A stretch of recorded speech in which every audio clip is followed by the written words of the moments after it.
Il s'agit maintenant d'une juridiction ad hoc. Ad hoc, ça veut dire que c'est une juridiction qui ne se réunit ou qui n'est composée qu'à l'occasion des affaires qui lui sont soumises.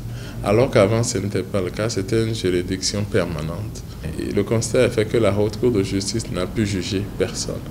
Et la question qui était posée était de savoir s'il fallait continuer de maintenir la Haute Cour de justice sous le format qui est le sien actuellement ou s'il ne faut pas ça un peu prendre acte de cette circonstance-là et ne réunir la Haute Cour de justice que quand c'est utile. Et c'est ce qui a été retenu dans le projet de constitution pour dire que la Haute Cour de justice ne se réunit que lorsqu'une affaire est portée devant elle. Le mode d'engagement des poursuites n'a pas changé.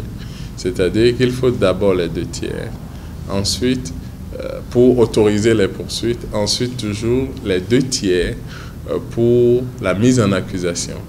Mais cette règle ne vaut, si on s'en tient au nouveau projet, que si le président de la République et surtout les membres du gouvernement, ne vaut surtout que pour les membres du gouvernement lorsqu'ils sont en fonction. Pour le président de la République qui sont en fonction ou non, cette règle prévaut.